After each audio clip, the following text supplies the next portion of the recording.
հանրային մասնակցությունը ինքնին հանրային շահ է։ Եթե մենք ուզում ենք մեր երկրում ունենանք արդյունավետ կառավարում, հաշվետու կառավարում, ուզում ենք ունենանք մասնակցային կառավարում, ուզում ենք որ որոշումները կայացվեն թափանցիկ ու ներառական ձևով, մենք պետք է ապահովենք այնպիսի միջավայր, որտեղ մարդիկ ոչ թե 2-3 անգամ մտածեն խոսելուց առաջ, մասնակցելուց առաջ, այլ վստահ լինեն, որ իրանց կարծիքը ոչ միայն ցանկալի է, այլ նաև կարծիքը, որը կարող է լինի քննադատողական, կարող է լինի ընդունված տեսակետներին դեմ, չի դառնա առիթ իրանց թիրախավորելու, մեկուսացնելու, պիտակավորելու եւ լռեցնելու։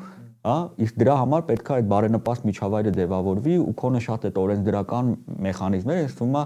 հենց շատ լավ ձևակերպեցիր, էլի։ Մենք չենք կարող հանրային շահի, հանրային մասնակցության հետ կապված հարցերը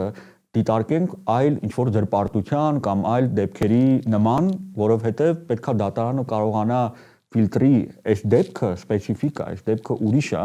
ու չպիտի տևի արդեն դեր դեպքում մի տարի, ոմանց դեպքում 3 տարի, ոմանց դեպքում 7 տարի, որը